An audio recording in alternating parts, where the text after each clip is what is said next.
individuals is to get us out of the mind, the viewers out of the mind, and into a sense of what is the experience that is experienced from someone who looks at life from an awake place. And for me, the process, for me, for this body, for this particular individual expression here, a very particular process happened. And so I want to talk first about what is the I, and I can talk about this now from having gone through the whole process and then looking back at the whole thing. So the I, usually the way we view the I and the way we sense it and feel it, it's somehow a very structured thing. We can go and say, oh, I look inside or I feel inside. And so the thing is, you go inside and it has kind of borders around it. And you kind of can sense, it's not, maybe it's very physical for a lot of people, but also it's kind of a vibrational and energetic borders. So I go inside and this is how I feel and this is what I know, and inspirations may come from this, but it's very much from a closed space.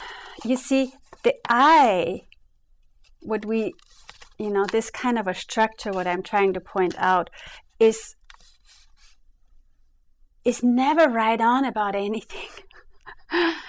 It comes up with these ideas, but there is really nothing to it.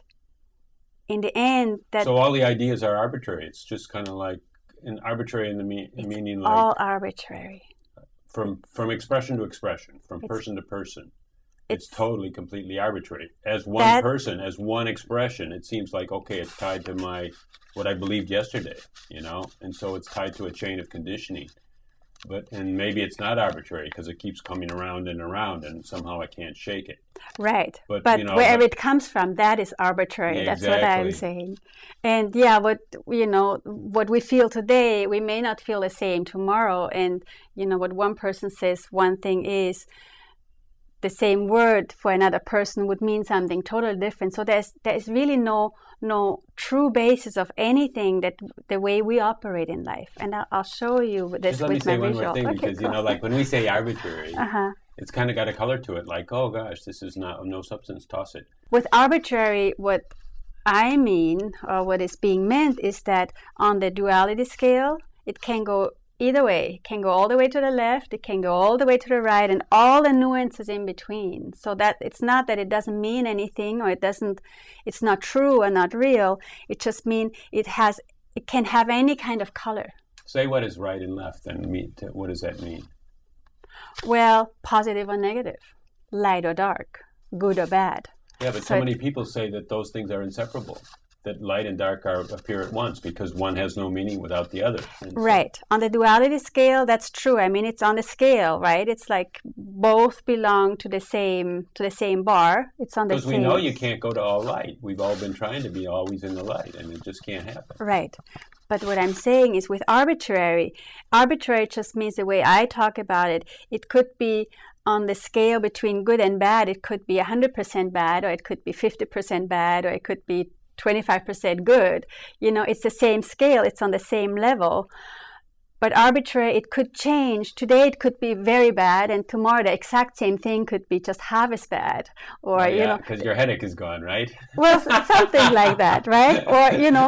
Or to another person, the exact same thing would not even be looked at bad at all. It could be very good. Maybe it doesn't even show up on the scale because they're totally not interested. Like, it doesn't come on radar. Exactly. It may not even show on the scale at all. It may not have any choose for them at all. That's what I mean with arbitrary. Not that it's not real. Yeah.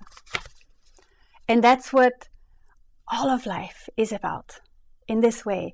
That it's very much individual, and it's very much according to whatever lens we're looking through at any given moment. See, it's not just for that particular person. At any moment, anything can change in any way. And there's no substance and no basis then to anything. Yeah, well, that's the great part, because that's pure creativity. creativity can happen in any moment, in any way, anything. Yes, it's just totally, your imagination is the only limit, right? Exactly. And that's where the beauty is. But if somebody is kind of, and that's where the whole seeking seems to be starting. Yeah, if somebody is kind of always hanging on the very bad end, right? It's like there's this this wish to go more towards the good end, but then you are here. It's like everything has to have its place, and mind always tries to hook into, okay, this is bad, I want to get rid of this, and this is good, I want to hold on to this.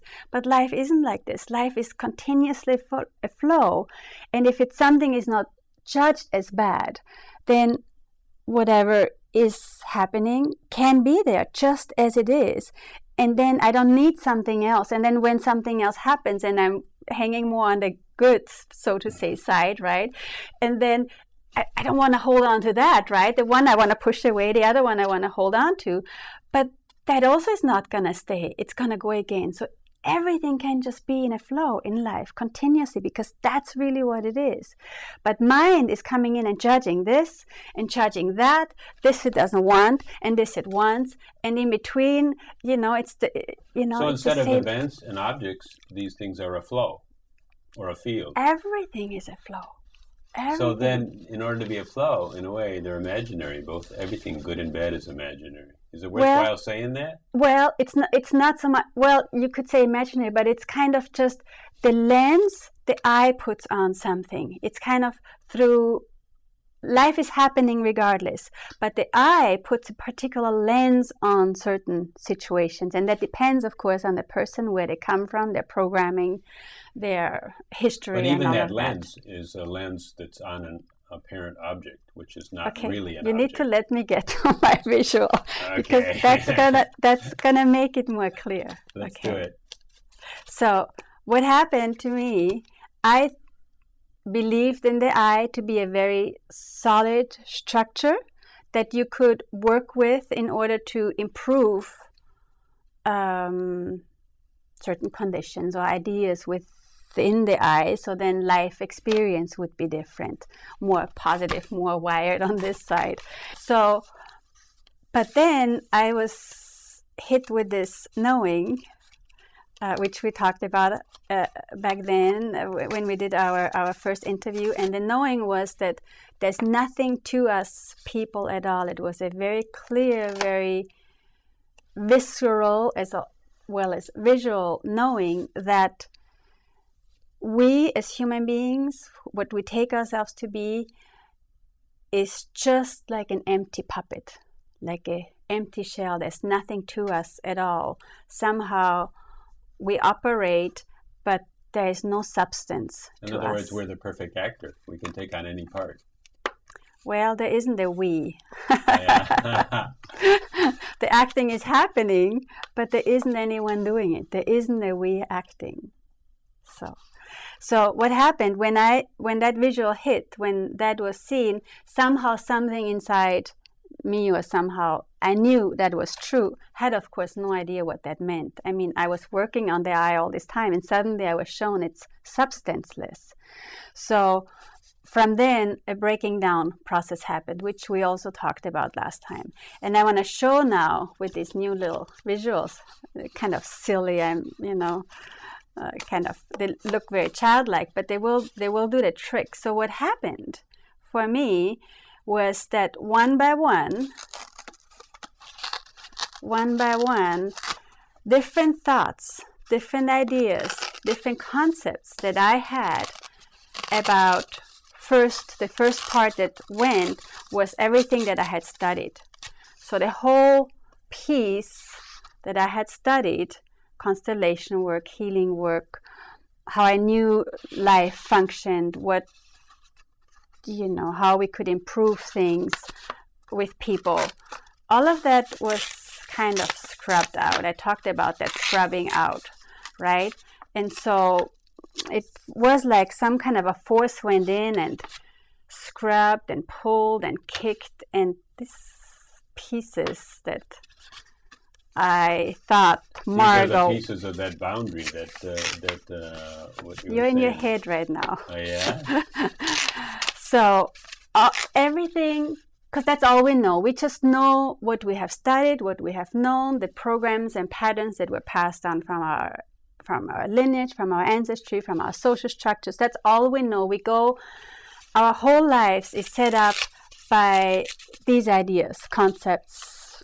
We have to have a house, we have to have a job, we have to have, a good life is with a husband and a wife and children. These are all concepts. We don't ever think about this. Money is a concept.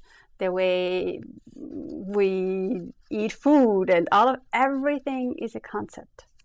So one by one, these things were taken.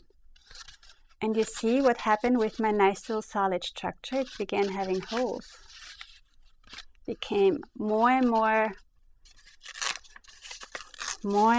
not solid.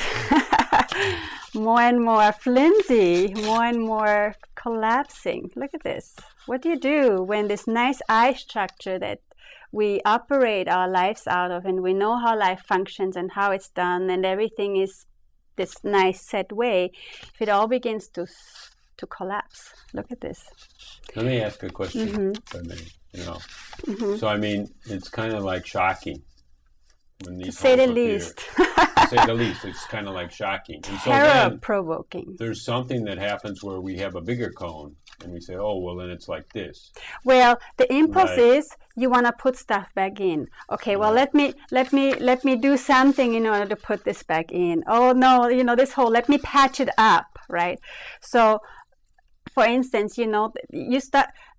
I'll show you something once this whole breaking down has happened. We feel these holes all the time because this is not really solid. It's just sensed to be solid. It's not really solid. I'm just using this right now to give you a sense, but what's really happening, I will show you in a moment. That is, there's really nothing ever there except...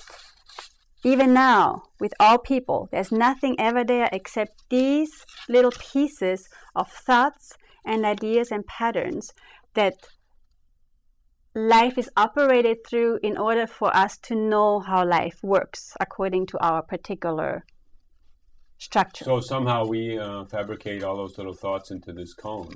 We don't fabricate them. They are there. I mean, we are born into this particular family system, into these social structures. They are given. They are there. They kind of resurrect themselves as a child is born. Some, for me, that thing was resurrected in the first 2 minutes after I was born.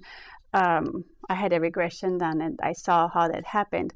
For other people, as their children, they can sustain that true sense of consciousness for 2, 3, 4, 5 years. I've talked with people about that, where they didn't have a sense of any of structure. It was just life flowing through them freely, and it lasted for that many years into childhood.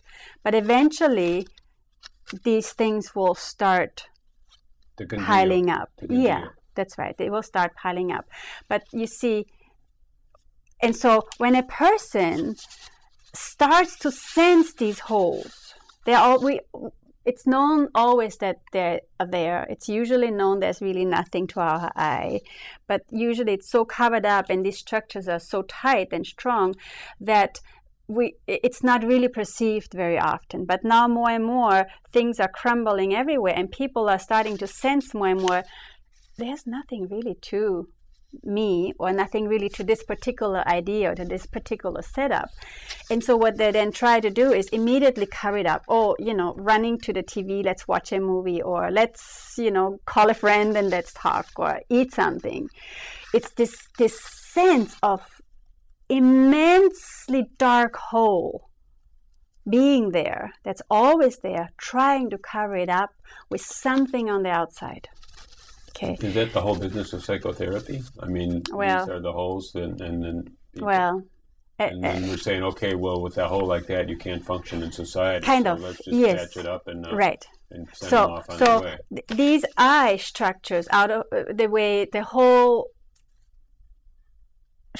life is set up right now, out of how we are viewing things. It cannot imagine that there is life possible without those parts. Without these parts, it can't imagine it. So then, people are diagnosed, with particular illnesses. They're given drugs, they're given whatever things to do.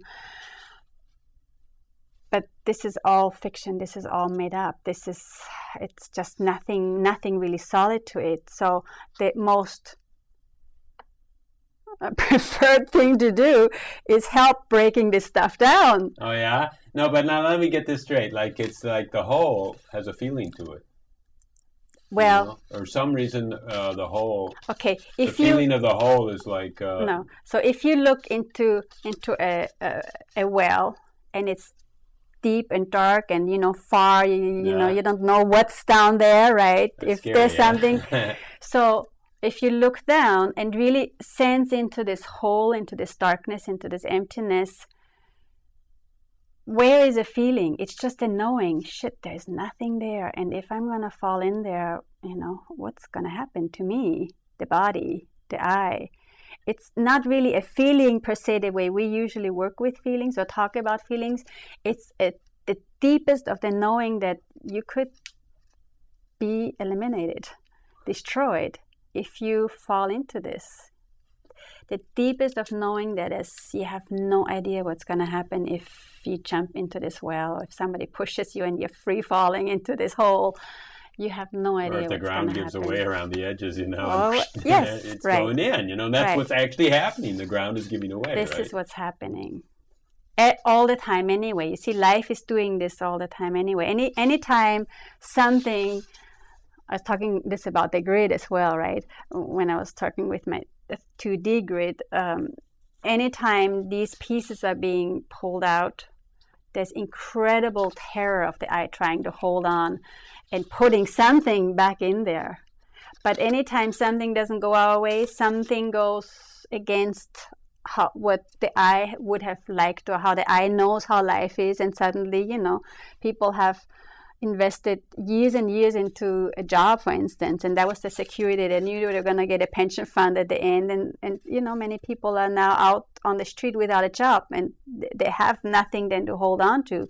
The fear and terror they experience is immense. It's because the structure that this is going to be safe and for the rest of their life they're going to be taken care of is ripped out of their whole conceptual framework, and now they have a huge hole there, and they don't know what else is going to happen. They can't find a job anymore. Their whole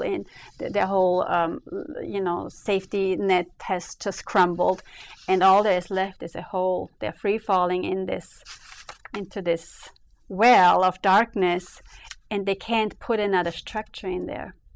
They can't plug it up with anything else. So life does this ripping apart all the time in an attempt to show that there's something else there. And the eye is so set on keeping its structure together because it doesn't know anything else. It doesn't know how to do life from without that framework, from without that structure. So it's trying the hardest to hold on. And what I'm saying is there is a whole other way of doing life, or how life can be done, that has nothing to do with any kind of a structure. It's possible, and the mind and the eye cannot conceive of that. That's why it's trying to hold on so tightly to everything that it knows. And more we can see how so many structures in life are breaking down: the banking system, the insurance, our investments, the pension funds, the housing. Yeah, people are losing housing and the investments left and right. It's creating these holes in the way we in the West particularly have set up how life is supposed to be. And it's all based on concepts and ideas. There's really no reality, intrinsic reality to any of it. Life can be done without any of these structures, which I am proof of since 4 years. I live very decently, and I'm not plugged in anymore to any of these structures. So life is very much possible, but the eye can't conceive of it. So the wish or the desire or the intent to speak about what happened to me is for the eye that most people are operating out of get a sense if something is falling away and breaking to pieces, that they don't have to hold on so hard and try to replace it with another concept or idea or another, stable thing, because there is another way to do life, and it's so much better. It's so much easier. And to let things crumble. If they crumble, let them crumble. And I will show afterwards why I say that and what that means and what actually sustains us. Because this is not sustained by anything. The I doesn't even exist. Well, what comes to me is pretty strong. Like it just feels like, okay, all this structure is because we're living our life as a concept. We're taking our life as a concept. Mm-hmm. Just as something fixed, I got it right. Now I got my life right. I got my degree. Exactly. I got my family raised. I got my pension going on. Yeah. Fixed. And then to say that there's another way, a better way, well, it's not a concept anymore. So it's a whole different When all of this context. Breaks down, It's a whole different context. Yes. So then to say that somebody could, you can't live that other life until you get out of that old conceptual context where we fix everything. Well, you can't get out. It can't be just broken down. The I can be seen through to be of no consequence. And when that happens, life just starts happening in a different way. So I want to get... It's a huge shift. It's huge. It's like night and day. Like night and day. Yeah. Nothing. So I want to speak to what you just said. I think that was very, very valuable.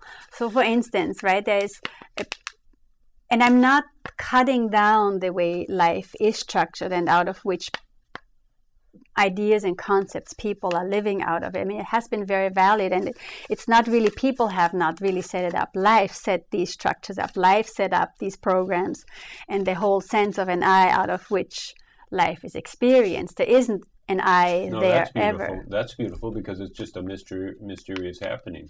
Yes. Because I always used to say, well, we build fixed lives in a medium that's not fixed, and we do it with concepts, you know. And even just to have a continuity, to say who I was yesterday is who I am today, we got to have a concept of who I am. Right. Because that's the only thing that's going to be fixed. Because otherwise, I mean, and so we do that. But we don't. You just said we don't build fixed lives. They're there. They're unfolding. They're happening. Yeah. And there's no we that's doing anything. Yeah. So then that is really a mystery. Yeah. Yeah. Yeah. To the I, everything is a mystery. But I wanted to tell you, for instance,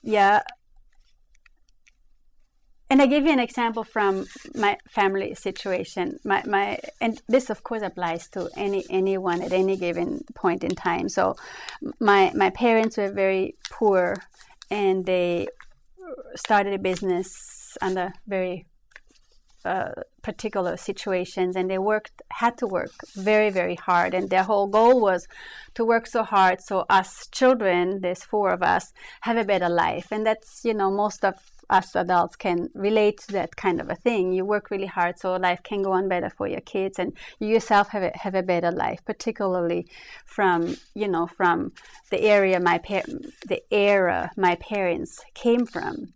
Somehow I just read something that I want to stick in here and share a little bit, but somebody was saying, like, as long as you dote on your children, and it's a strong thing to dote on them or be doted on, and whatever that means. Doting means care for. You don't face your own life. So then you can just transfer that. It's a transference to not really face. That particular thing is just a pattern that a lot of people or, individual expressions of life have bought into. And that's that's still a given today, that you do whatever you can in order so life can go on better for the children, for better or for worse for the children, because they may not like what they're given. In other words, you're transferring them your betterness, and also you're transferring all your fears and insecurities too at the same time. Right. But anyway, regardless, and that is a great subject, to touch upon maybe some other time, that whole parents-child transferring things. So anyway, my parents worked really, really hard. I was not raised by my mother. I was given away as an infant to be raised by somebody else because my mother had no time. She had to work. And I basically didn't know either of them, not my mother nor my father. And saw my mother just, in the evenings, she would come and put out clothes for us for the next day and make sure that everything went fine for the day. That was basically more or less the only connection we had. I had. You mean like you'd be already asleep?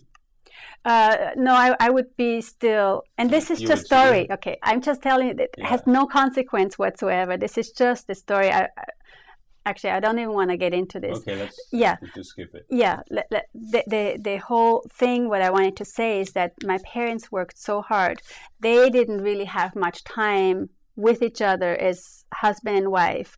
They had hardly any time, if none whatsoever. My dad had really hardly any time with us as children. So they just worked and worked and worked and worked. And that was their belief, the concept, the idea of what to do in order to build a better life. My father died in a car accident at 42. And so this whole idea of preparing for the future, making things better for the future is a concept because the future never comes or may never come. There is only now. In each moment, there is only now. So there is this drive that drives all of us, or the I, all the time. It's based on this structure, on this concept, on this who I am and how do I remain safe and how do I remain, move forward towards better, that it misses the moment that something is happening. So my parents didn't really see us children because mind was always busy with work and with money and with earning and with keeping things together and improving. And this is the case with most people's lives. Whatever is happening in each moment is not seen. They don't have time to really eat and savor their food, and they don't have time to really sit and feel their body. They don't have time to see the flowers and sense what it feels like to go for a walk. Mind is always busy. These programs that makes... Doesn't even mean thoughts. When you say mind is always busy, it just means even if you're going for a walk, even if you're in the garden, it's a concept of a garden. In other words, you're saying, yep, this concept is beautiful. Okay, right. Next time we're going to plant roses over here, blah, blah, blah. Yeah, I got it. Rose is a concept, right? Eggplant. Yeah. All of these things are concepts. It's like the intrinsicity of anything is always missed because everything has a label. Everything has a concept. So we walk around the garden. You showed me all your beautiful vegetables and herbs. But it's all a concept. We didn't really link up one-on-one with what's growing there, what's really underneath. Yeah, we just Should I go pick one? I'll bring one in here. No, I'm just saying. You see, I was just trying to say that there's these concepts of us, what we think is safe, what we think is a good life, what we think is perfect or, valuable or meaningful. But they're all concepts. What's really the essence of everything is missed all the time because of these structures running. Okay? So the process continued for me, and it was a process for about 6 months. The other thing that kind of collapsed was the whole sense of how to earn money. Because when I walked away from constellation work, I also walked away from my livelihood, my income. So I had to figure out how else to earn a living. And it's a whole other story. I couldn't get, I was going to start a new business. I couldn't get that off the ground. And I started looking for jobs. And I realized the whole insanity in the job market. How, for instance, when I was in Hawaii, 10 years prior, I earned in Hawaii, the salary is very low. So in Hawaii, 10 years prior, I earned $10 an hour, which was, a going rate then. And then 5 years ago, when I was looking for work in California, which is super high living cost, the going rate was between $8 and $10 an hour. Some jobs were said, well, you're lucky if you get $8 is a going rate. How can anyone live on $8 an hour? It's impossible. But that, again, is a concept. These are all concepts. How much money somebody should earn, how much money is someone's time worth, right? Somebody can work for just $6. I mean, in Central America and Mexico, I was traveling, it's $5 a day. You know, that's the going rate. And a doctor gets, what, $5,000 an hour or whatever. You know, there's these incredible disparity. Arbitrary numbers, right? There's a number scale, and one person's life is worth this, and another person's life is worth that, and or hour, right? It's like everything with these programs, with the I, everything is arbitrary. There is nothing makes any sense, really. So I was faced with this whole concept, you know, of money, with work, with what's right and what's not right. You know, these are all ideas. And we're all going. So I think we can be clear that no new ideas come in. Never gets made sense of. You know, nothing. It never gets made sense of. Like there's never a scale where the worker at $5 a day and the doctor is going to equal out or something like that. That just on that level, wayside, right? On that level, it doesn't. Nothing makes sense. That's the thing. It never will, though. And it never will. That kind of sense is just not part of the scheme. I mean, and another scheme is, you know, I was the whole renting market. I mean, you know, that's just another thing. So people rent houses from others because the way things are set up, they can't buy their own place for millions of people. That's the case. So they have to go and rent a house from somebody who somehow had enough money they could get money from the bank to buy something. But these renters are essentially paying the house for these owners. Like I was paying, you know, rent, and my landlord, you know, she became my friend. She's a very dear lady, but she told me out blank, she said, you know, if you wouldn't be renting from me, I couldn't afford this house. So the whole money structure, the way money is set up, is really fascinating. That there is this baseline of people who are used by those little higher line people in order to sustain a good life for them. But these are the bottom. They can never raise up unless some extraordinary circumstances occur to them. Isn't it stability? Because if you had a job for 20 years, you could buy a house. But if you have a job 2 years... At $8 an hour? Well, I mean, really, the whole thing is so intricate. At $8 an hour or minimum wage, you can never afford a house. And the thing is with all of these concepts, what I saw was, you know, and this was all part of the process of breaking things down, seeing through things, and then on my travels, traveling around in these countries where there was this incredible poverty and this incredible richness, I was shown this even more, how the whole system, the whole mind structure, this particular mind structure is set up to help certain ones raise their lifestyle and better lives and keep others down, that they can never really raise themselves up. And that's just how it is. But it's a concept. It's just an idea through which life is experienced. And it cannot ever change from this I level, because the I will always look out for itself first. I gotta be safe. I gotta have this. I need this. And I gotta keep my investments. Whatever it is, yeah. And the I will always look towards, and it has to look towards others, how it can supply its own structure and its own wellness and its own energy. Yeah. So that it can live good. And it doesn't, the I, because it sees everyone as separate, as individual things, it doesn't see that it's all connected. Everything is connected and life just flows through each person. So to keep somebody down doesn't even occur to somebody who doesn't operate from this I structure anymore, because it sees that life just flows through everyone. So to bring those people up doesn't really occur to that person either, because there is no really up and down, you know. Right. It's just me.